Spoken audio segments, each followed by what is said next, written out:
Let's move into the second game on Thursday, 4:30 p.m. Eastern. New York Giants 7-3, 3-1 on the road. Cowboys 7-3, 4-1 at home at AT&T Stadium, Arlington, Texas. And by the way, top set is on Detroit team total under and the full game under. That's going to be a fun spot for us to bet live. But here we are, Giants, Cowboys. Giants coming in off that disappointing 31-18 home loss to the Detroit Lions. And we have our second Giant spread of the day. Let's take a look at it right now. Dallas opening up at -8. They're now -9.5. A 1.5 move on Pinnacle towards the Cowboys this morning at 9:30 a.m. From a totals perspective, opened up at 43.5, shot up to 45.5. Let's take a look at the cash flow here in this one. As I said, the Cowboys have been given 33% line value, 3,808 tickets in, 57% of the tickets, 77% of the cash on the New York Giants, and market moving away from them. 61% of tickets, 59% of cash on the over.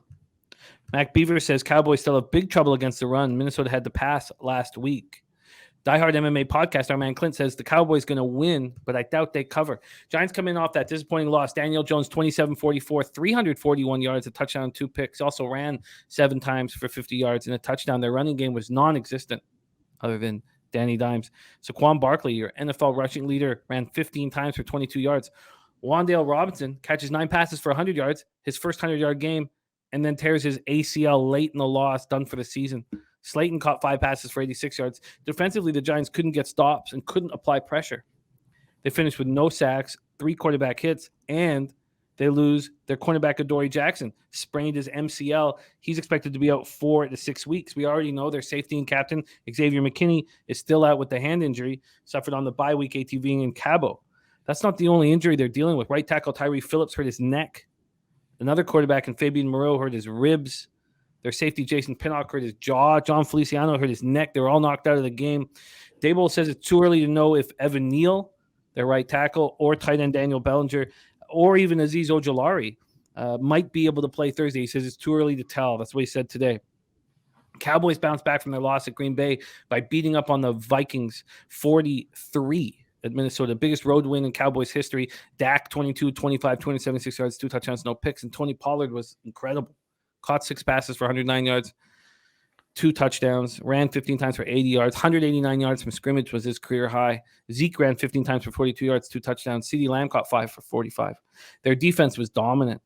Micah Parsons, 2 sacks, 5 quarterback hits, forced a fumble. They shut down the Vikings run game. They had surrendered 200 rushing yards in consecutive games for the first time since that first season, their inaugural season back in 1960.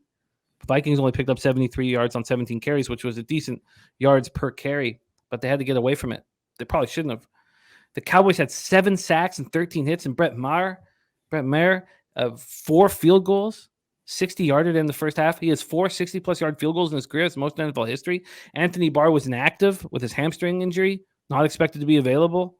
And then they're pretty healthy. They had sicknesses going on in that game. They lost their defensive tackle Quentin Bohanna and their cornerback Calvin Joseph to illnesses, but I guess they were way up and it wasn't a big deal. Here we go. Sky Dragon says the New York Giants and the under. Sammy Calmer says Dallas 1-9 against the spread on Thanksgiving since 2011. Mike says the Giants plus 10 is the second gift. Take it away for us, Andy. The second game on Thanksgiving Thursday, Giants Cowboys. Yeah, Giants came down to earth a little now, didn't they? And it's kind of been a house of cards, just all things considered. They've been playing really well without a true, good quarterback.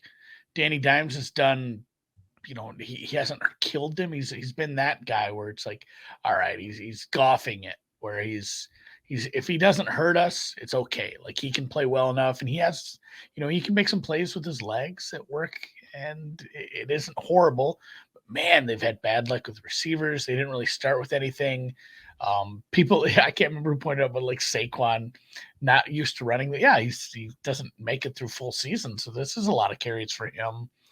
And he's been high usage back. He's been very good, especially in some of those plus matchups. But that could be starting to come into effect a little. And this total's been bet up a little. I'm fine with this total.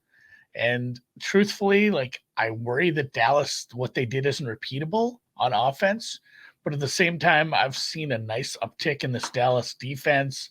If you look at their EPA per play on defense, they're clearly, getting into that top, like they're essentially in the top tier on defense right now, especially if you break it down over, maybe a shorter sample size, maybe just like the last 3-4 weeks.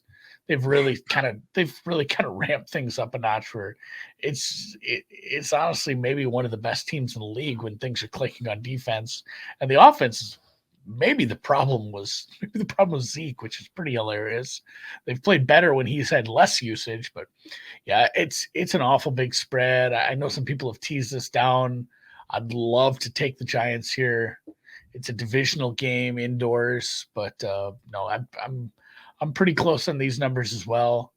I've had the Giants a little lower than the market for, I don't know, a big chunk of the season, honestly. I've bet against them a few times. They got away with it with Seattle. I felt like a little lucky there. Maybe I was not evaluating properly, but some of the injuries they've had and now just getting back to maybe square one again with the receiving core, losing another receiver, it's tough.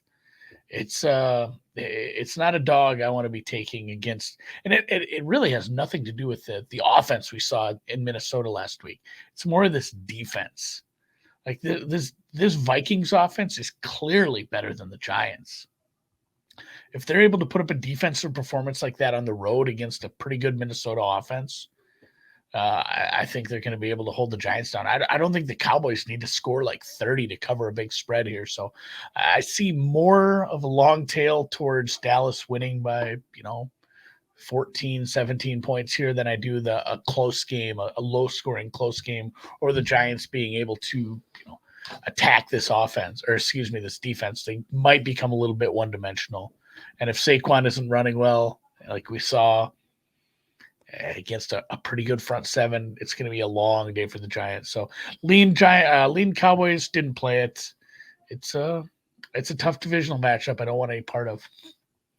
Giants team total in the first half is 7.5. That's it. Heavily juiced to the under. It's hard to, I guess at this point, this is a much more simple bet for me, other than the fact that we're obviously all dealing with a recency bias after watching the Cowboys completely dominate the Vikings. But here, I find the Cowboys much more appealing than the Buffalo Bills at this number. Much, much more appealing. Do you agree with that? Oh yeah, they're at home and they have a better defense. Like, it's silly when you think about a big spread, the first thing that pops to mind is like, well, they have to score a lot of points to get there. Yeah, not really. Like, sometimes a really good defense, you can cover this. You can score 10 and cover this. Defense plays to their absolute ceiling, pitches a shutout. So, I think if you're betting Dallas, it's more predicated on this defense really holding down teams lately. And Dallas maybe only needs to get 21, 24 points to cover this. Do you have any interest in the Cowboys in the first half situation when we're dealing with something that's under 6? Not really. I mean, I've seen this too many times with some of these bigger spreads. I mean, think about that Eagles. The Eagles lately. I know teams should be more focused on getting out to hot starts because it sounds more simplistic than it actually is. But these teams that get out to really big halftime leads, like it creates such a good situation for both sides of the ball that I think it's undervalued having a nice halftime lead, even though it sounds so simple. But no, I'm not super sold on laying over it, anything over like a 3 on the first half right now. I don't play a lot of first halves, honestly. I try to stay away from that. Sometimes it feels, I don't want to use the word trappy, but it's just a smaller sample of football. You don't get as much variance on your side. And yeah, as somebody pointed out, like the Dallas team too, like we had the weirdness with Green Bay where they played really well and to be fair, Daniel Dimes is not Aaron Rodgers. Oh, that is true. That is true. You had a defense that was being questioned, a very good defense that was being questioned, and they showed out against Minnesota. Now they feel very good about themselves, and they're coming home. It's a different scenario but one where it's Cowboys or nothing for me.